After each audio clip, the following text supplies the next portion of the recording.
Pak Gibran. Pak Gibran ini telah berhasil menjadi wali kota sekaligus pengusaha yang sukses. Bahkan berbagai proyek-proyek besar telah berhasil dibangun di Solo.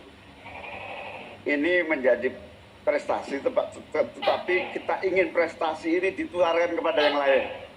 Saya ingin Pak Gibran menyampaikan tips and tricks agar bupati, wali kota, dan pemerintah daerah yang lain bisa belajar agar proyek-proyek besar bisa dimasukkan di kota Solo. Bagaimana caranya ini? Tenang. Cukup? Cukup. Baik. Baik, Gus Muhaimin. Saya jelaskan ya. Sekarang Indonesia itu sudah memulai yang namanya pemerataan pembangunan. Yang dibangun bukan hanya Solo saja. 53% investasi kita sudah ada di luar Jawa. Kalau kita pengen fair ya Gus,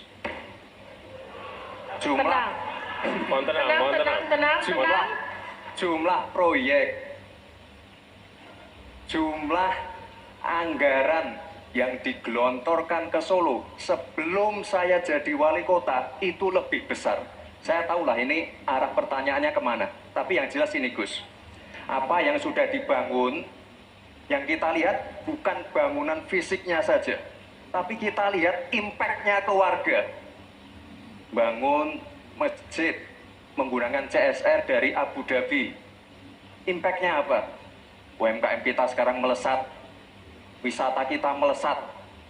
Kemarin waktu Idul Fitri, kunjungan wisatawan ke Solo melebihi Jogja, itu impact-nya.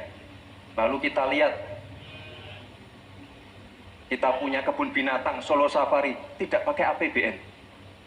Masjid tidak pakai APBN. Tapi impact-nya apa? Impact-nya ke masyarakat. Jadi yang kita lihat ini Gus, tidak perlu tendensius seperti itu. Kita lihat impact-nya ke warga seperti apa. UMKM meningkat, kesejahteraan meningkat, lapangan pekerjaan terbuka. Itu yang kita lihat Gus. Jadi tidak melihat, oh ini dia anak emas kan. Enggak. Pemerataan pembangunan itu sudah terjadi di mana-mana, bukan hanya di Solo. Dan itu fakta loh Gus. Proyek di Solo sebelum saya menjabat itu lebih banyak. Fakta itu. Terima kasih. Harap tenang, kita akan lanjutkan. Ya, yang saya tanyakan belum dijawab. Saya itu tanya tips and triknya agar investasi ataupun proyek-proyek besar bisa di sana.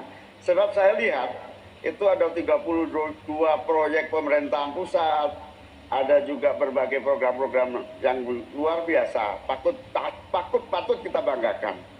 Dibandingkan dengan misalnya Kota Madiun yang hanya 11%, Cirebon hanya 7%, Tasikmalaya. Kita ingin triknya apa? Sehingga akses pendanaan pembangunan itu bisa bersifat adil dan merata. Bukan hanya di satu kota, tapi berada di seluruh. Ini yang menjadi catatan saya adalah keadilan dalam melaksanakan APBN. Kalau kita jadi pemerintah pusat nanti, tugas kita adalah membagi secara adil seluruh proyek-proyek nasional kita. Cukup? Cukup. Silakan Pak Gibran untuk menanggapi. Tenang, mohon tenang. Baik Gus, saya jawab lagi. Sebelum ada proyek dari pusat masuk, kita ya, para wali kota ya, harus menyiapkan yang namanya readiness kriteria.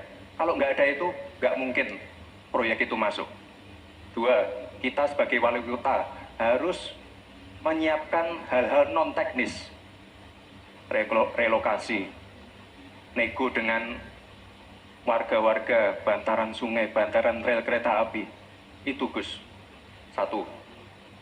Lalu kita juga harus berkolaborasi, tidak semuanya pakai APBN. Ada yang pakai APBN plus APBD plus dibantu, saya sering dibantu Pak Ganjar, gubernur saya. Ini kolaborasi, jadi tidak semuanya APBN. Ini kolaborasi, ada CSR juga, ada BUMN juga. Ini kolaborasi, dan sekali lagi sebelum itu masuk, kami para wali kota menyiapkan readiness kriteria. Itu, jadi ya saya kira ini cukup fair Gus. Ayo mana pendukung?